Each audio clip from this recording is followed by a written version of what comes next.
اور جب اجالا ہوگا سیدہ آمنہ کی گود میں آئیں گے، وہ نبوت کی جو کرنیں ہیں، نبوت کی کرنیں چہار دانگے عالم میں جب پڑے گی تو کسریٰ کے محل کے وہ ٹکرے، وہ نبوت کی کرنیں جب پڑے گی زمین بوس ہو جائے گی،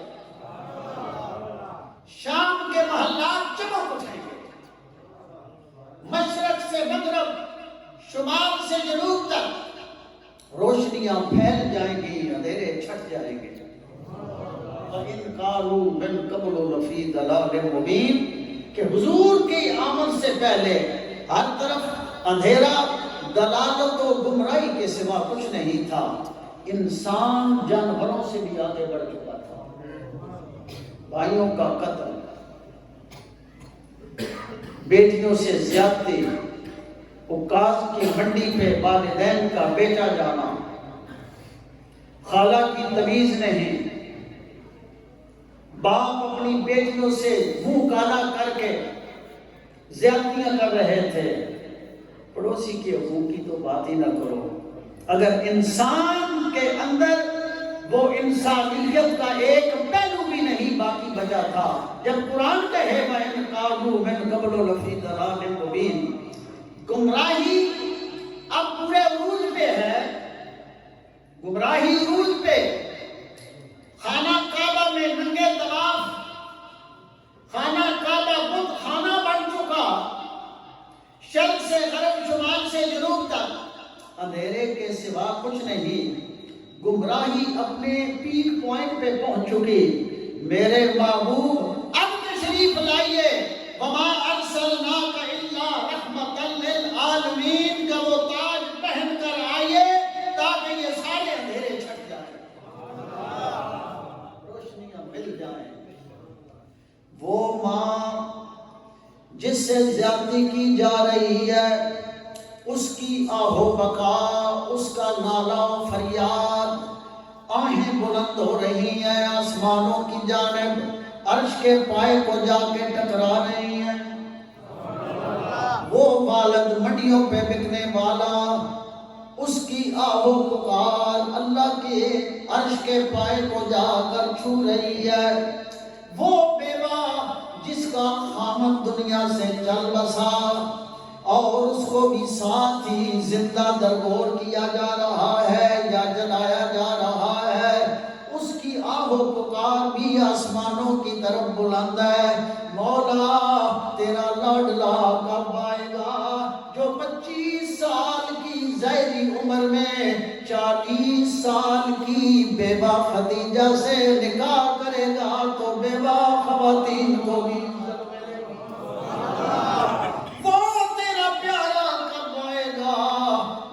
اعلان کرے گا جس ماں کو عزت کی نگاہ سے تو نہیں دیکھتا، اب مائیں بھی ملتجی و ملتمس ہے، مولا تیرا لاڈلا کب آئے گا جو اعلان کرے گا تیری ماں کے قدموں کے نیچے ہم نے جنت رکھ دی ہے۔ باپ اللہ کی بارگاہ میں سوالیہ انداز میں جھولیاں پھیلا رہا ہے، مولا وہ پیارا جو اعلان کرے گا جنت کا درمیانی دروازہ تیرا باپ ہے۔ زندہ درگور کی جانے والی بیٹیوں کی آہو فغاں آسمانوں کی طرف بلند ہے، مولا تیرا لاڈلا کب آئے گا جو اعلان کرے گا تیرے گھر میں آنے والی جو بیٹی ہے یہ رحمت بن کے آئی ہے۔ تیرے گھر میں آنے والی بیٹی جب آتی ہے تو آسمانی ملائکہ رحمت کی چادر تان کر کھڑے ہو جاتے ہیں، گھر والوں کو مبارکبادی پیش کرتے ہیں، مبارک ہو تمہیں تیرے گھر میں یہ جو تیری بیٹی آئی ہے، یہ فقط بیٹی نہیں اللہ کی رحمت بن کے آئی ہے۔ یہ جو تیرے گھر میں بیٹی آئی ہے، جو نیک سمجھ رہے تھے کہ بیٹی آئے تو نحس ہے، بدبختی کی علامت ہے، پریشانی کی علامت ہے، تو رسول اللہ نے فرمایا تیرے گھر میں آنے والی ہے جو تیری رخت جگر ہے، تیرے لیے تو جنت کی ضامن بن کے آئی ہے، تیرے لیے تو جنت کی ضامن بن کے آئی ہے۔ آج باپ اپنے ہاتھوں سے زندہ درگور کر رہا ہے، کھڈے میں دبا رہا ہے، کبھی پہاڑ کی چوٹی پہ لے جا کر دھکا دے کے آ رہا ہے، کبھی کنویں کے اندر ڈال کے آ رہا ہے۔ میرے دوست، اگر حضور نہ آتے ہمارا حال بھی یہی ہوتا۔ آج کا باپ اپنی اس بیٹی کو خوبصورتی کے ساتھ پال کر، پرورش کر کے، پڑھا کر، عزت کے ساتھ، اپنی نمدیدہ نگاہوں کے ساتھ، نمدیدہ آنکھوں کے ساتھ جب گھر کی دہلیز سے رخصت کرتا ہے، گھر کی دہلیز سے، خیال کرنا میرے دوستو، جو بھی بیٹیوں والے ہیں، میں بھی بیٹیوں والا ہوں۔ ایک بیٹی 24 سالہ دنیا سے جا چکی، ایک 22 سالہ ابھی پڑھ رہی ہے، الحمدللہ تعلیمی مراحل میں ہے۔ خیال کرنا، بیٹیوں کا خیال زیادہ رکھنا۔ اس کی وجہ کیا ہے؟ اس کی وجہ یہ ہے کہ بیٹی چند سالہ تیرے گھر کی مہمان ہے، اور رسول اللہ نے اپنی شہزادی کے لیے کھڑے ہو کر چادر بچھا کر سیدہ زہرا کی آمد پر کھڑے ہو کر استقبال کر کے حضور نے قیامت تک آنے والی بیٹیوں کو عزت کا تاج عطا کر دیا۔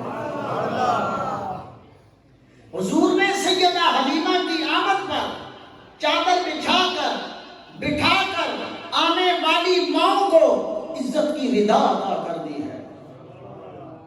میرے پیارے محبوب نے سیدہ حلیمہ کی بیٹی، یعنی آپ کی جو رضائی بہن بنتی ہے حضور کی، قیدی ہو کر آتی ہیں، اور آ کر اور بھی آپ کے قبیلے کے لوگ قیدی بنتے ہیں، اور حضور نے کہا اپنی بہن کا، مشیرہ کا حق ادا کیا کرو۔ جب قیدی بن کے آتی ہیں، حضور کی بارگاہ میں عرض کرتی ہیں، یا رسول اللہ میں آپ کی بہن ہوں نا، میں آپ کی مشیرہ ہوں نا، حلیمہ کی بیٹی ہوں نا یا رسول اللہ۔ حضور نے فرمایا اپنا ہاتھ آگے کرو۔ خلیل صاحب، حضور نے وہ بچپن میں ایک نشانی لگائی تھی ہاتھ پر، قیامت تک آنے والے لوگ اپنی بہنوں کی عزت کرے، قدر کرے۔ کوئی نوجوان گھر میں اپنی ہمشیرہ کو حاضرین محترم غصے کی نگاہ سے نہ دیکھے، یا جب وہ دوسرے گھر میں چلی جائے تو جب بھی اس کے ہاں جائے تو کوئی تحفہ لے کر جائے کہ رسول اللہ اپنے ہاتھوں سے تحفے دے رہے ہیں۔ آپ کی بہن آئی ہے نا یا رسول اللہ، حضور نے ہاتھ دیکھا، نشانی دیکھی، کہا تو ہی میری بہن ہے نا۔ حکم دیا ان کے قبیلے کے اور لوگوں کو بھی آزاد کر دیا جائے، اور ڈھیر سارے تحائف دے کر، تحفے دے کر، عزت کے ساتھ رخصت کر کے حضور نے عملی جامہ پہنا کر ہمیں بتلایا تمہاری ہمشیرہ آ جائے۔ رسول اللہ صلی اللہ علیہ وآلہ وسلم آج اپنی رضائی بہن کی عزت کر کے تمہیں درس دے رہے ہیں اپنی ہمشیرہ کا خیال کرنا، ان پر روب نہ جماتے رہنا، جس طرح آج کل ہمارے نوجوانوں کا ایک سلسلہ ہے، اور تو نہیں بہن پہ روب ڈالتے ہیں، کپڑے استری نہیں ہے، فلاں چیز تیار نہیں ہے، نا وہ جو تیری بہن تیرے گھر میں موجود ہے، رسول اللہ نے بڑی عزت عطا کی ہے، وہ تیری بہن گھر میں چند دن کی، چند سالوں کی مہمان ہے۔ اور واضح رہے یہ پریکٹیکلی عملی طور پر آج تک میں یہ چیز دیکھ رہا ہوں۔ ہاں اللہ ماشاءاللہ اکا دکا نوجوان ہوتے ہیں گھروں میں ماں باپ کی قدر کرنے والے، حکم ماننے والے، اکثریت نہیں ہوتے، لیکن خیال کرنا جو بیٹی ہے، جو ماں باپ کی عزت اور قدر بیٹی کے ہاں ہے وہ بیٹے کے ہاں نہیں ہوتی۔ جو بیٹی قدر کرتی ہے ماں باپ کی، بادلے نخواستہ ماں چلی جائے، باپ چلا جائے تو جو قرآن خوانی یا دعا کا اہتمام بیٹی کرتی ہے وہ بیٹے نہیں کرتے، وہ بیٹے نہیں کرتے۔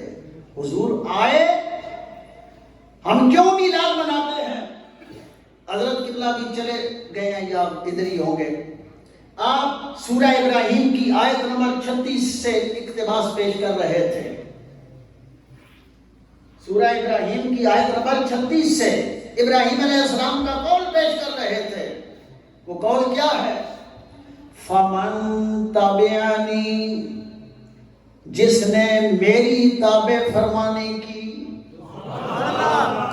مجھ ابراہیم کو مان لیا، فَإِنَّهُ مِنِّي، وہ تو میرا ہے۔ جس نے ابراہیم کو مان لیا وہ تو میرا ہے، یعنی وہ اچھا میرا ہے۔ وَمَنْ عَصَانِي، جو میرا گناہگار ہوا، فَإِنَّكَ غَفُورٌ رَحِيمٌ، یعنی وہ جو گناہگار ہے مولا تیرے حوالے، بے شک تیری ذات الغفور ہے، الرحیم ہے، مہربانیاں فرمانے والی ہے۔ حضور کا رونا، اور دوسری طرف حضرت عیسیٰ کا قول بھی ہمیں ملتا ہے۔ عبداللہ بن عمرو بن عاص اس حدیث پاک کے راوی ہیں، امام مسلم اس حدیث کو نقل فرمانے والے ہیں۔ اِن تُعَذِّبْهُمْ فَإِنَّهُمْ عِبَادُكَ، ادھر ابراہیم کا قول ہے، ادھر قول عیسیٰ ہے۔ عیسیٰ علیہ السلام بھی یہی کہہ رہے ہیں، اگر انہیں تو عذاب دیتا ہے رب العالمین، انہیں تو عذاب میں مبتلا کرتا ہے، یہ بندے تیرے اپنے، ان گناہگاروں پہ اگر عذاب آتا ہے یہ بندے تیرے ہیں۔ وَإِن تَغْفِرْ لَهُمْ، اور اگر تو انہیں بخش دیتا ہے ان گناہگاروں کو، فَإِنَّكَ أَنْتَ الْعَزِيزُ الْحَكِيمُ، تیری ذات العزیز ہے، الحکیم ہے، غالب ہے، حکمت والی ہے۔ گناہگاروں کو نہ عیسیٰ اپنے کھاتے میں ڈال رہے ہیں، نہ ابراہیم علیہ السلام،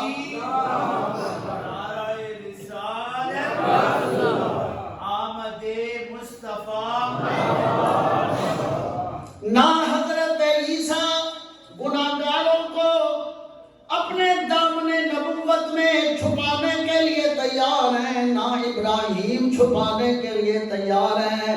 جب یہ حالات میرے نبی پاک علیہ السلام نے دیکھے، قرآن پڑھتے ہوئے کتب حدیث کے اندر آتا ہے، بآواز بلند حضور نے ارشاد فرمایا، اللہم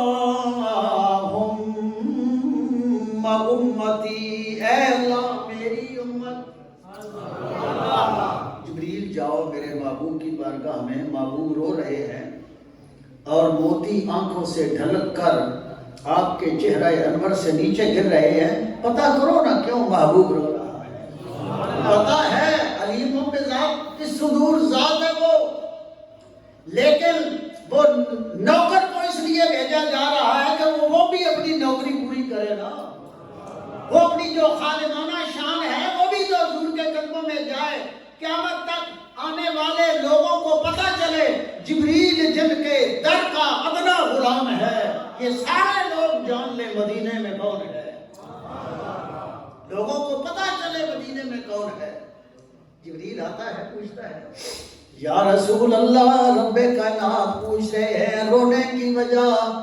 میرے آقا نے ارشاد فرمایا رونے کی ایک ہی وجہ ہے، اگر ہر نبی نے، ہر رسول نے گناہگاروں کو اللہ کے حوالے کر دیا، نیکوکاروں کو اپنے دامن نبوت میں چھپا لیا، گناہگاروں کا کون ہوگا؟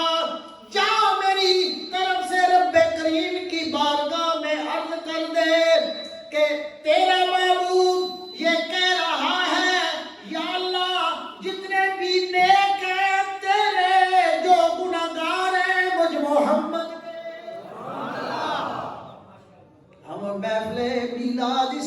تو سجائے بیٹھے ہیں، ماں کو عزت مل گئی ہے، والد کو عزت مل گئی ہے، بیٹی کو عزت مل گئی ہے، اور اڑنے والے پرندے کو میرے آقا نے عزت اور حق عطا کر دیا۔ جب وہ چڑیا پھڑپھڑانے لگی نا، بچے حضور الادب المفرد کے اندر بھی غالباً یہ روایت آتی ہے، امام بخاری نے المفرد کے اندر اسے نقل فرمایا، جب وہ چڑیا کے بچے چادر سے یوں کیے نا، وہ چڑیا پھڑپھڑاتی آ رہی تھی، یوں چمٹ گئی بچوں کے ساتھ۔ میرے نبی پاک نے فرمایا جہاں سے اٹھائے ہیں وہیں جا کے رکھا، کیونکہ ان کی ماں کا دل تو نے دکھایا۔ چڑیا ماں کی صورت میں ہو، رحمت للعالمین، تمام کائنات کی رحمتوں والے نبی یہ برداشت نہ کریں کہ کسی چڑیا کا دل دکھے، چڑیا ماں کی صورت میں ہو اس کا دل دکھے، ہم اپنی ماں کا دل کیوں دکھاتے ہیں؟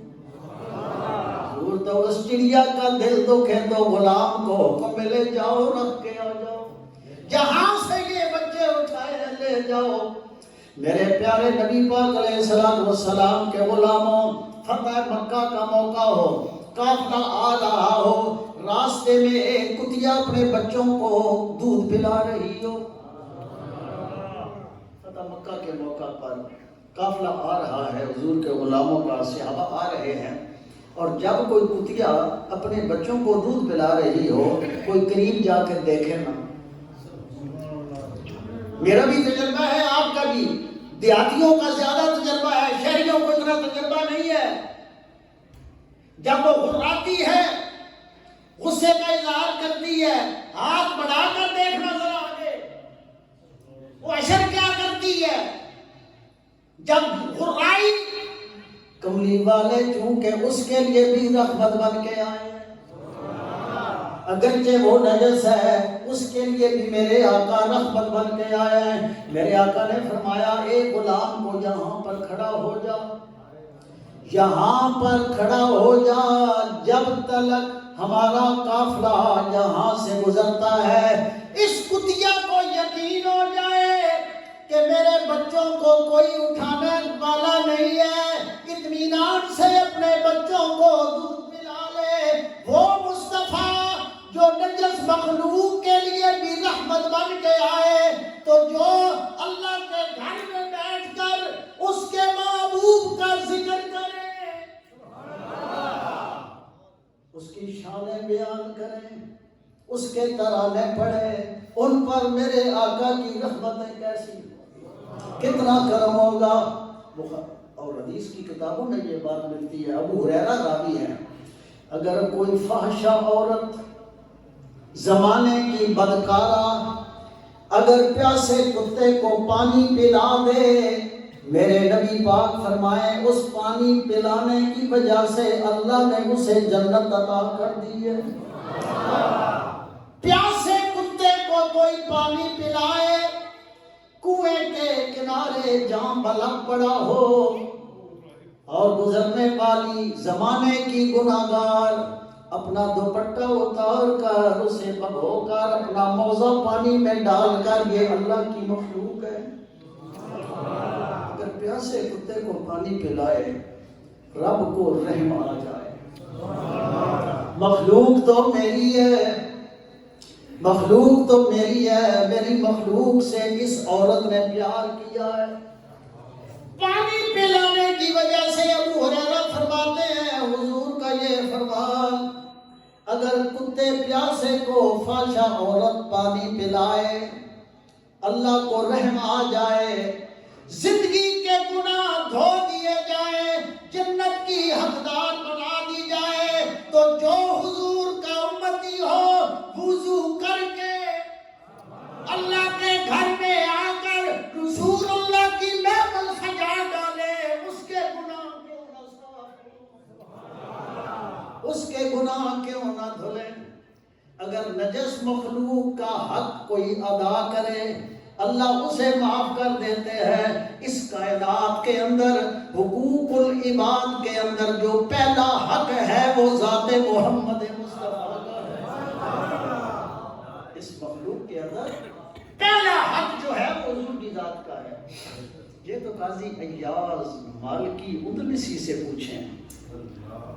میرے دوستو، یہ علماء جانتے ہیں جب قاضی ایاز کا نام آتا ہے کتاب الشفا لکھ کر، اور تقریباً 900 سال قبل آپ کا زمانہ بنتا ہے قاضی ایاز کا، 2 جلدوں میں مشتمل مترجم آ رہی ہے کتاب الشفا بتعریف حقوق المصطفیٰ۔ 900 سال قبل قاضی ایاز نے جانچ لیا 9 صدیاں پہلے کہ حضور کے جو حقوق ہیں امت جو ہے غافل ہوتی جا رہی ہے، امت غفلت کا شکار ہے۔ آج یہی حال ہے ہمارا بھی۔ اللہ نہ کرے کہ جن کو ہم ووٹ دیتے ہیں ان سے اپنا حق طلب کرتے ہیں، یہ فرشی بنا ڈالے گا ہمارے علاقے کا، یہ فلاحی کام، یہ پل بنا ڈالے گا، روڈ بنوائیں گے، ہمارا حق ہے، ہم نے تمہیں ووٹ دیے، جس پارٹی کو دو، مجھے اس بات سے کوئی غرض نہیں ہے جس پارٹی کے بھی ہو، یہ روڈ بنائے گا، ہمارا کام کرے گا، علاقے میں ترقی ہوگی۔ ہمارے علاقے میں ترقی ہو، تیرے دنیا کی کوئی سہولت تجھے ملے، تو جا کر جھولیاں پھیلا پھیلا کے سوال کر کر کے اپنا حق مانگتا ہے۔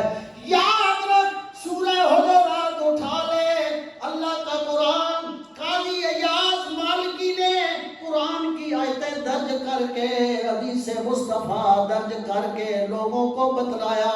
او لوگوں، حق طلب کرنے والوں، ماں کہتی ہے میری اولاد مجھے حق دے، والد کہتا ہے میری نافرمان نہ ہو، میرا حق مجھے مل جائے، پڑوسی اپنا حق طلب کرتا ہے،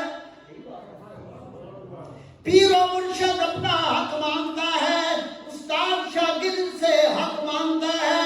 قاضی ایاز نے کتاب الشفا لکھ کے بتلایا، او ایمان والو، وہ حقوق بھی بجا جو تم طلب کرتے ہو یا تمنا رکھتے ہو، لیکن حقوق العباد کے اندر جو پہلا حق ہے وہ رسول اللہ کی ذات۔ درود و سلام پڑھ پڑھ کے حضور کے حق ادا کیا کرو، حضور کی آل کا حق ادا کرو، حضور کے اصحاب کا حق ادا کرو، صدیق اکبر کی شان بیان کرو، فاروق اعظم کا تذکرہ کرتے رہا کرو، عثمان ذو النورین کے محبت اور پیار کی باتیں کیا کرو۔ جب حضرت علی کی باری آئے، علی علی علی کرتے گزار ڈالو۔ میں نے ابتدا کے اندر عربی کے 3 اشعار پڑھے تھے، وہ کلام محمد بن ادریس المعروف امام شافعی کا ہے، امام شافعی کا وہ کلام ہے۔ یا رب العالمین لی خمسۃ نطفی بہا حر الوباء الحاتمہ، یہ جو جہنم کی آگ تباہ کر دینے والی آگ ہے، میں بجھاتا ہوں کن کے صدقے؟ 5 کے صدقے۔ اہل سنت کے علماء اپنی دعاؤں میں کم از کم پہلا شعر ضرور پڑھتے ہیں، اہل سنت کے ائمہ پڑھتے ہیں دعاؤں میں۔ یہ کسی بریلوی کا عقیدہ نہیں ہے، یہ ائمہ اربعہ میں سے امام شافعی کا عقیدہ ہے۔ یا اللہ، وہ جہنم کی جو تباہ کرنے والی آگ ہے، میں پناہ مانگتا ہوں، لی خمسۃ، ان 5 کے طفیل، حضور کے طفیل، سیدہ زہرا کے طفیل، حضرت علی کے طفیل، امام حسن حسین کے طفیل۔ آنا رک جانا، ان کی آگے جو اولاد ہے ان کو بھی شامل کرنا۔ بدقسمتی یہ ہے کہ ہم نے ان ائمہ کو کسی اور کی جھولی میں ڈال دیا ہے۔ اہل سنت کے لوگوں، یہ آپ کے ائمہ ہیں، یہ تمہارے ائمہ ہیں۔ ما بعدهم من نسلهم قد جاءني من قبلهم العابد والباقر والصادق والقاسم۔ ان کا نام لیتے رہا کرو۔ میں اکثر اپنے دوستوں کو جو اہل علم حضرات ہیں انہیں گزارش کرتا رہتا ہوں کہ آپ واقعہ کربلا تک تو لوگوں کو جی بھر کے بتلاتے ہیں، اور واقعہ کربلا کے بعد بنو امیہ کے یا بنو عباس کے، متوکل کے، معتصم باللہ کے، یا جو دیگر، یہ ایک پوری فہرست ہے بنو عباس کی، حضور کے خاندان کے ساتھ جو زیادتیاں کرتے رہے، قید کرتے رہے، انہیں جیلوں میں ڈال کر، زہر دے دے کر انہیں شہید کرتے رہے، حضور کی آل پر یہ مظالم ڈھائے جانے والے جو تاریخ کے اندر ہیں، لوگوں کو بتلایا کرو کہ رسول اللہ کی آل نے دین اسلام کے لیے کتنی قربانیاں دی ہیں۔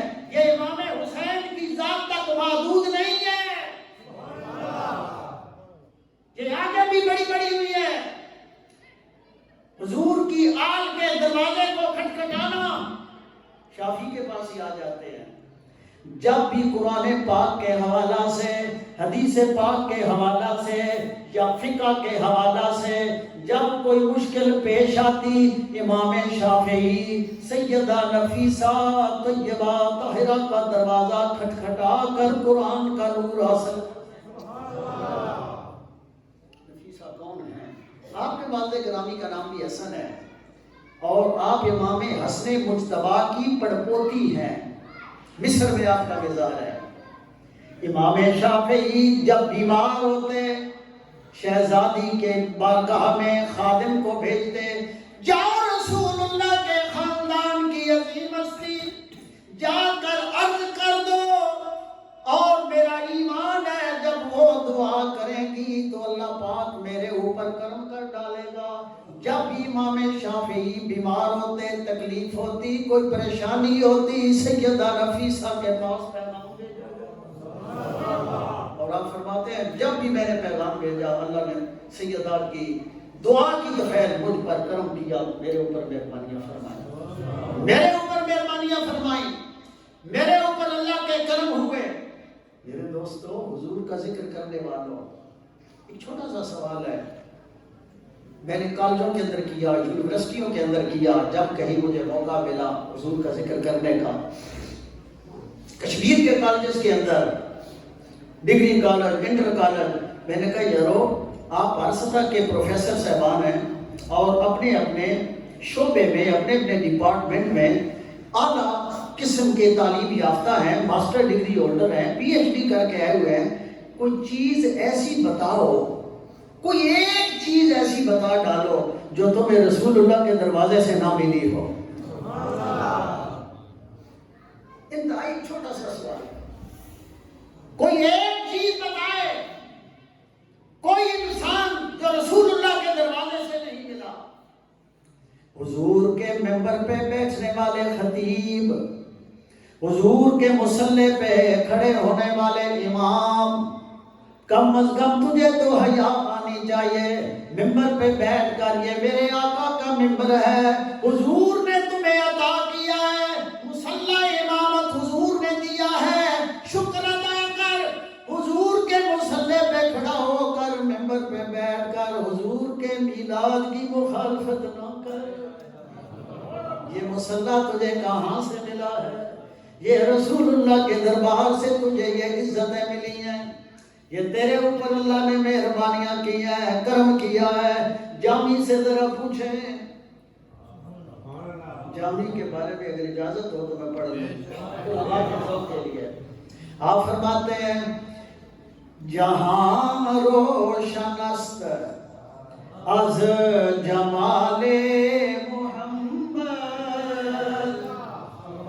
جہاں روشن است از جمال محمد، اس جہان کے اندر جو قدرت کی صناگری کے لکھوں کہا نمونے تجھے دکھائی دے رہے ہیں، یہ جمال مصطفیٰ ہے، یہ حضور کے نور کے جلوے ہیں۔ جہاں روشن است از جمال محمد، دلم تازہ گشت، میرا دل جو تازہ ہے، جامی فرماتے ہیں دلم تازہ گشت از وصال محمد، جامی فرماتے ہیں جو میرا دل تر و تازہ ہے، یہ حضور کی قربت کی وجہ سے میرا دل تازہ رہتا ہے۔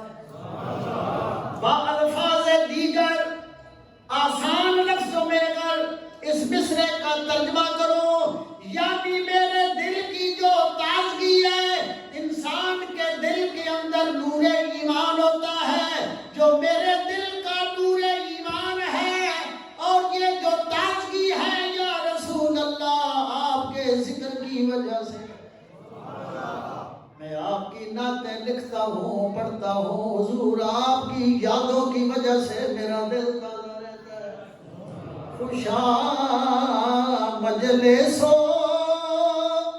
مسجد و خانقاہ، خوشا مجلس و مسجد و خانقاہ، اس محفل کی کیا بات، یہ محفل سجی ہے، جامی کہتے ہیں اس محفل کی کیا شان، اس مسجد کے کیا کہنے، اس اللہ کے ولی کے آستانے کی کیا بات، خوشا مجلس و مسجد و خانقاہ، اس اللہ کے ولی کے آستانے کا کیا کہنا، اس مسجد کا کیا کہنا، اس محفل کا کیا کہنا، کس محفل کا، کس مسجد کا، کس ولی کے آستانے کا، کہ در بود کیلو قالے محمد،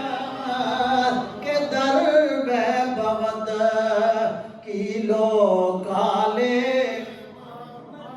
کہ در بود، جس مجلس کے اندر ذکر خدا ہو، ذکر مصطفیٰ ہو، جس مسجد کے اندر اللہ اور اس کے رسول کا تذکرہ ہو، جس ولی کے آستانے پہ ذکر رب العالمین ہو، ذکر رحمت للعالمین ہو، اس کی کیا بات۔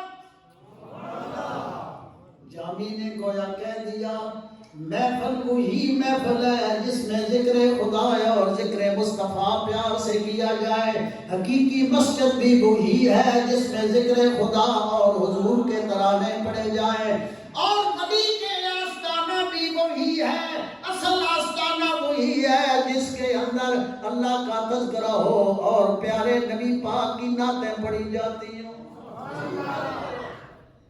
جامی مزید لکھتے ہیں بود در جہاں، بود در جہاں ہر کسے را خیالے، بود در جہاں، میں ترجمہ کر رہا ہوں تو گھرانا نہیں ہے نوجوانوں، پڑھ فارسی رہا ہوں ترجمہ بھی ساتھ کر رہا ہوں، بود در جہاں ہر کسے را خیالے، اس جہان کے اندر، اس دنیا کے اندر ہر ایک کے دل میں، دماغ میں کسی کا خیال اور یادیں ہوتی ہیں، جس چیز سے پیار ہوتا ہے اس کی یادوں کو دل میں بسایا جاتا ہے۔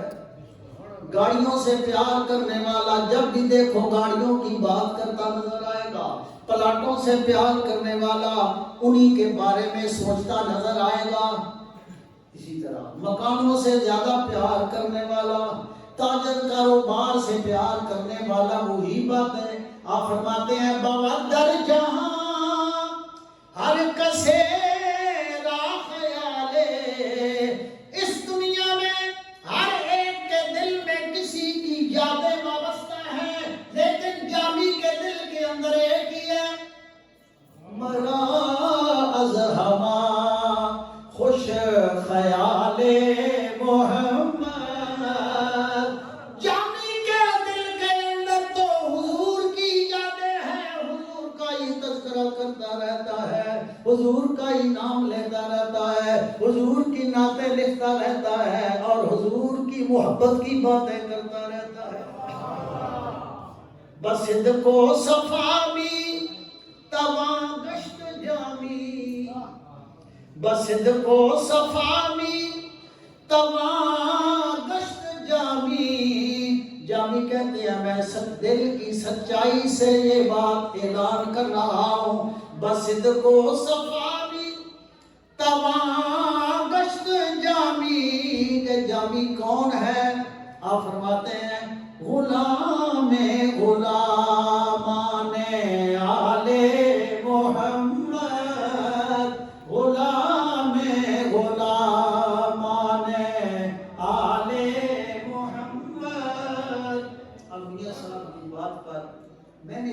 کو مختصر کیوں کیا؟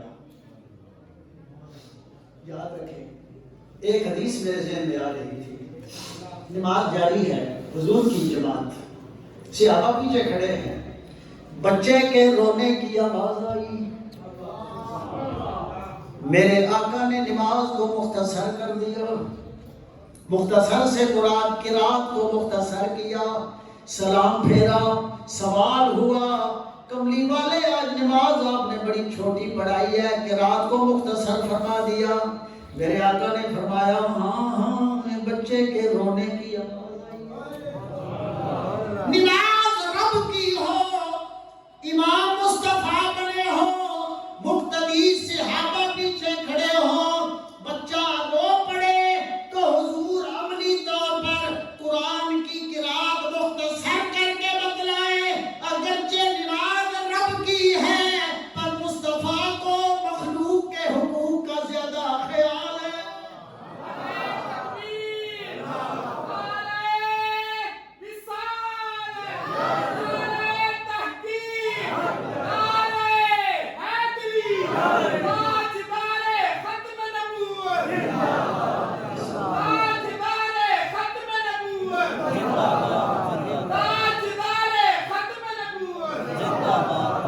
اس مخلوق کا خیال کرنا، امام تو مصلی امامت پہ ہے، جماعت کرا رہا ہے، 3 تسبیحات سے زیادہ نہ پڑھنا،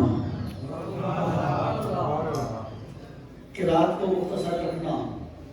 حضور کی ایک حدیث ہے، جب بھی میں لمبی قرات کا ارادہ کرتا ہوں، حضور فرماتے ہیں مجھے میرے پیچھے جو کھڑے ہونے والے بزرگ ہیں یا بیمار ہیں ان کا خیال آ جاتا ہے۔ بچے کے رونے پر حضور نے نماز کو مختصر کیوں کیا؟ کیونکہ آخری صفوں کے اندر خواتین بھی نمازی ادا کر رہی تھی۔ شارحین حدیث لکھتے ہیں حضور نے اس لیے مختصر کیا، نہ جانے بچہ بھوک کی وجہ سے رویا ہے، اس کی ماں نماز پڑھ رہی ہوگی، میرے پیچھے مقتدی بن کے کھڑی ہے، نماز ادا کر رہی ہے، اور میں قرات کو مختصر کروں، ماں اپنے بچے کو گود میں لے کر اسے دودھ پلا۔ حضور کو عقد نماز میں بھی مخلوق کا خیال ہے۔ عقد نماز کے اندر امام اکیلا ہے تو 101 تسبیحات پڑھنا، پورا سپارہ پڑھتا رہے، ایک رکعت کے اندر پڑھتا رہے، جو پیچھے تیرے کھڑے ہیں ان کا خیال۔ اس حدیث کو سامنے رکھتے ہوئے میں عرض کروں گا اپنے سراخان دوستوں سے، ان سے فوجی ٹریننگ نہ کروایا کریں، بزرگوں سے کم از کم۔ کبھی ہاتھ اونچے کرو، کبھی نیچے کرو، کبھی یوں کرو، کبھی ایسا بولو، کبھی اونچا بولو۔ میرے دوستوں ایسا نہ کیا کریں۔ اپنے انحراف کے ساتھ جو نعت کا ایک روایتی انداز ہے، اس انداز میں حضور کی نعت پڑھا کریں، ان کا خیال کیا کریں، ان کا خیال کیا کریں۔ جب حضور کو بچوں کا بھی خیال ہے، حضور کو جو کتیا اپنے بچوں کو دودھ پلا رہی تھی اس کا بھی خیال ہے۔ میرے آقا وہ آقا ہے، میں آخری یہ جملے عرض کر رہا ہوں اور ایک اعلیٰ شعر پنجابی کا بھی پڑھ دوں گا تاکہ آپ کا راجہ بھی ہے وہ بھی تھوڑا سا راضی ہو جائے۔ حاضر محترم، عرض گزار ہوں، آقا کی وہ ذات ہے، ہر چیز کے نبی اور رسول ہیں، اب ہر چیز پہ حضور کی اطاعت لازم ہے، ہر چیز پہ اطاعت لازم ہے۔ ما بین السماء والارض، حضور فرماتے ہیں زمین و آسمان کے اندر کوئی ایسی چیز نہیں، الا مگر یعلم انی رسول اللہ، مگر وہ جانتی ہے مجھے، پہچانتی ہے میں اللہ کا رسول ہوں۔ جانتے ہیں جب اشارہ پاتے ہی قربان جائیں، درود و سلام بھی پڑھتے ہیں اور کلمہ شہادت بھی پڑھتے ہیں۔ حضور کی ٹہنی کو اشارہ ملتا ہے، رسول اللہ کے قدموں میں گر کر آپ کی رسالت کی گواہی دیتی ہے۔ پانی پہ تیرتا ہوا پتھر آتا ہے پھر واپس جاتا ہے، اکرمہ یہ منظر دیکھ کر ایمان لے آتے ہیں۔ سورج واپس پلٹتا ہے، چاند 2 ٹکڑے ہوتا ہے، کوئی چاند کے 2 ٹکڑے ہونے پر ایمان لائے، کوئی درخت حضور کے قدموں میں چل کے آیا ایمان لائے، کوئی دیگر معجزات دیکھ کر ایمان لایا۔ آپ خوش نصیب ہیں، حضور کو دیکھا نہیں لیکن ایمان لے آئے۔ ایک حدیث شیخ محقق عبدالحق محدث دہلوی رحمہ اللہ تعالیٰ نے اشرف اللمعات فی شرح مشکات جلد نمبر 7 کے اندر اس حدیث کو لائے ہیں۔ یہ آخری حدیث میں پیش کر رہا ہوں، اس کے بعد 2 شعر ہیں، میری بات مکمل ہو گئی ہے۔ اس میں حضور نے صحابہ کو بھی مبارک دی اور آپ کو بھی۔ میرے آقا نے فرمایا قال طوبا، حضور نے فرمایا مبارک ہو لمن رآنی، جنہوں نے میری زیارت کی، مجھے دیکھا۔ صدیق کو مبارک، عمر کو مبارک، طلحہ کو مبارک، زبیر کو مبارک، انس کو مبارک، بلال کو مبارک۔ قال طوبا لمن رآنی، جنہوں نے مجھے دیکھا انہیں مبارک ہو۔ ایک مبارک ہو، ایک، 2 نہیں 3 ہے۔ فقال طوبا، اور مبارک ہو 7 مرات لمن لم یرانی، ان کو 7 مبارکیں ہوں جنہوں نے مجھ محمد کو دیکھا تو نہیں، فآمن بی، اور مجھ محمد پہ ایمان لے آئے، تمہیں 7 مبارکیں۔ میرے رسول نے آپ کو 7 مبارکیں دی ہیں، جنہوں نے مجھے دیکھا بھی نہیں ہے، محفل سجا کے بیٹھے ہیں، کبھی نعتیں پڑھتے ہیں، کوئی سننے والے ہیں، کوئی محفل کو سجانے والے ہیں۔ وقال طوبى 7 مرات لمن لم يراني وآمن بي، مجھے دیکھا تو نہیں ہے، بن دیکھے مجھ محمد کو ماننے والوں، تمہیں 7 مبارکیں ہوں، تمہیں 7 مبارکیں ہوں۔